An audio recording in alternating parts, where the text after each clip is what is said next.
Yeah, certainly today is a big moment to do the New Front in a crowded Broadway theater. And the vision from the beginning was we felt that we were really good at creating content. We felt we were really good at building audiences.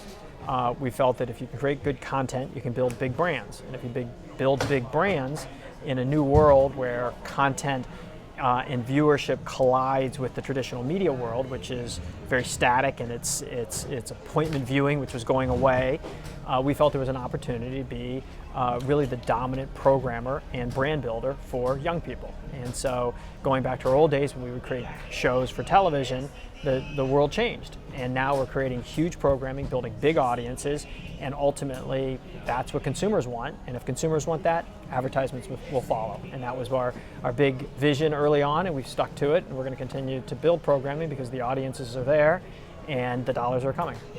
Our programming in some ways may resemble traditional in the sense that we have writers and we have talent, and they think thoughtfully through what the audience wants and what they like, and present ideas, and they bounce it off each other, and there's a safe room where they talk about it, and then ultimately we produce things.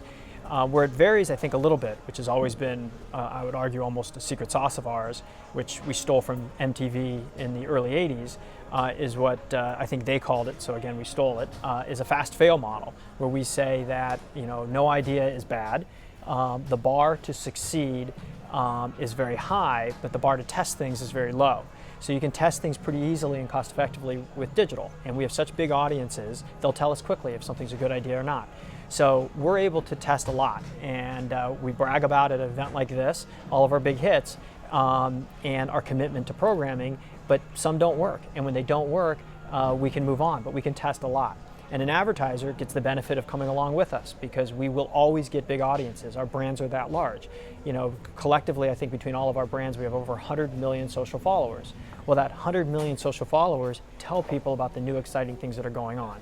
In some ways, it's like the old 8 o'clock show that was the lead into the 8:30 show. We now have that big megaphone that we can tell people about the new shows that are coming out. So advertisers get to piggyback on all of that. They can place ads in front of it, like a 30-second ad, no different than you would on television, or a 15-second.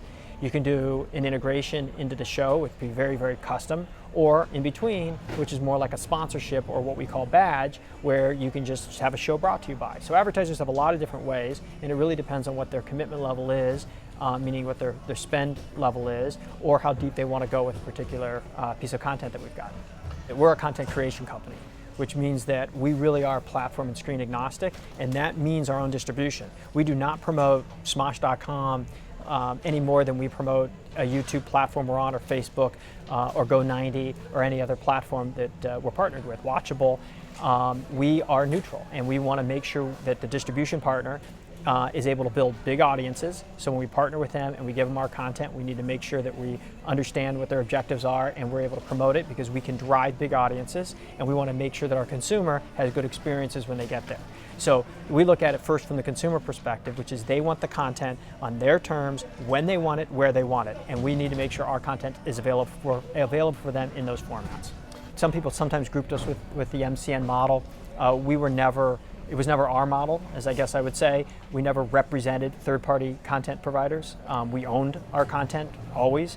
So our view has always been that you either partner with someone if it's not your content that you think has the potential to be very large, or you produce that content internally and you control the branding message.